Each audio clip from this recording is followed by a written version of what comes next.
A few years ago, I had a friend who was stressing out about buying his first property. He wasn't even sure if he was ready, but everyone around him was jumping into the market. He felt the pressure and jumped in too.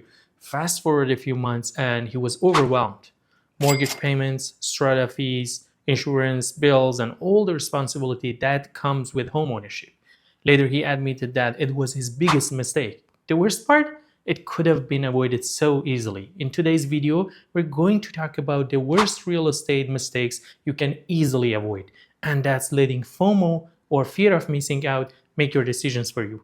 FOMO is a psychological phenomenon that makes us feel anxious about missing an opportunity, especially when we see others are taking it.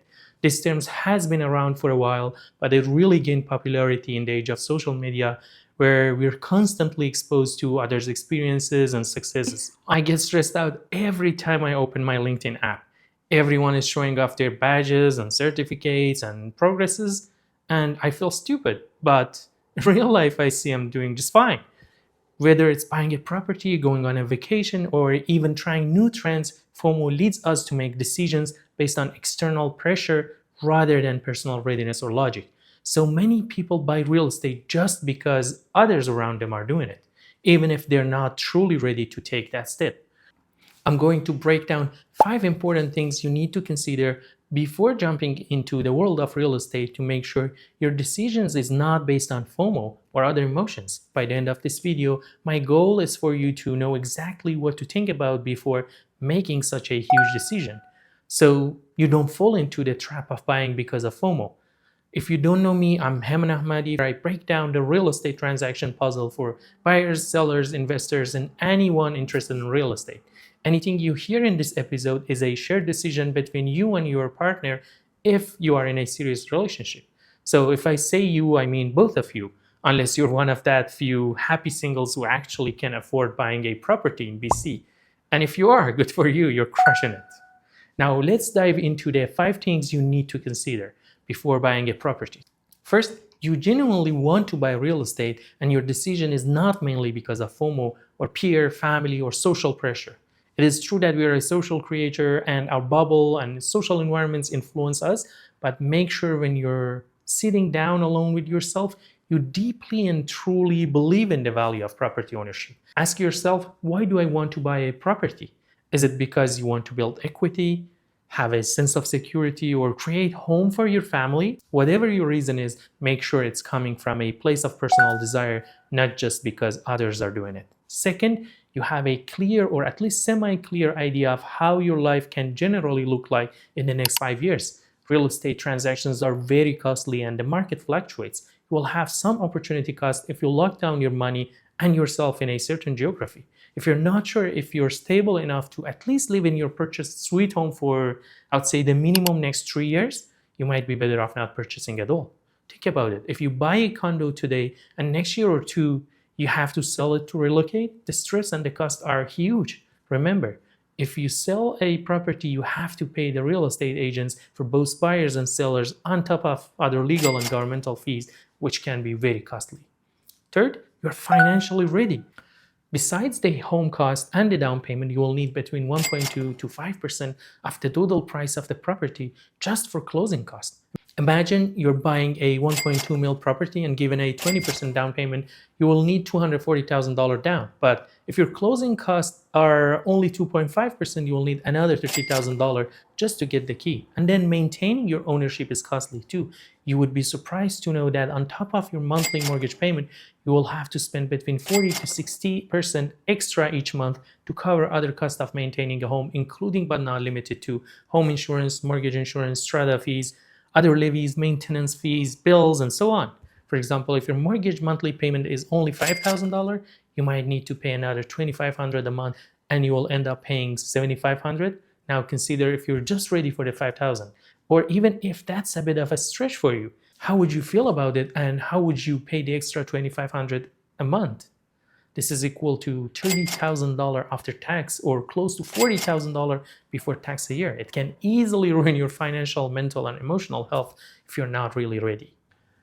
Fourth, reflect, define, and then search. Sit down and reflect to see what you really need.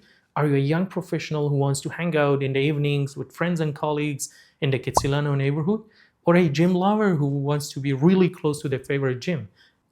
Do you have kids and school catchments are of utmost importance for you? Or your kids are toddlers and you want to be a block away from your in-laws and enjoy their free childcare? Are you in your 60s and want to be in a quiet neighborhood? Or you're not driving and staying closer to the city center is the vibe that you're looking for? You will need to first search inward and look at your life to be able to know what you need. On top of that, you might want to have some luxuries or specifics a bit higher than your needs, which is totally fine.